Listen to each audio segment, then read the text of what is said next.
Maaaring magsampa ng impeachment complaint ang mamamayan laban sa mga miyembro ng Supreme Court.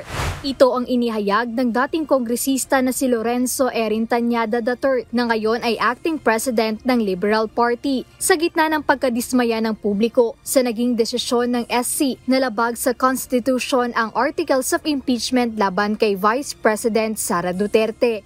Ngunit ayon sa dating mambabatas, wala silang balak isulong ang hakbang na ito. I am not advocating it, so if there's someone who feels that this constitutes a betrayal of public trust, then it is up to those people to file the necessary impeachment case. Hindi naman siya naniniwala na magdudulot ng constitutional crisis sakaling may maghain ng impeachment complaint laban sa mga maestrado ng SC. Binigyang diin ni former Representative Tañada na nagawa na ito noon.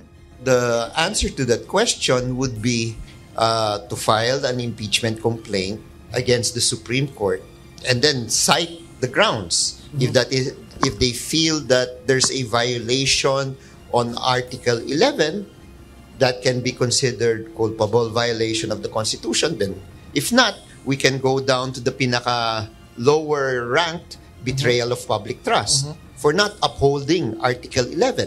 Samantala nagpahayag naman ang Tindig Pilipinas na hihintayin muna nila ang desisyon ng Korte Suprema sa motion for reconsideration bago sila magbigay ng panibagong komentaryo sa impeachment ni VP Duterte. Ayon kay Kiko Aquino D, co-convener ng grupo, umaasa pa rin silang babaliktarin ng Korte Suprema ang kanilang desisyon noong July 25 upang mabuhay ang impeachment at magawa ng Senado ang kanilang trabaho na mapanagot ang mga mataas na opisyal ng gobyerno.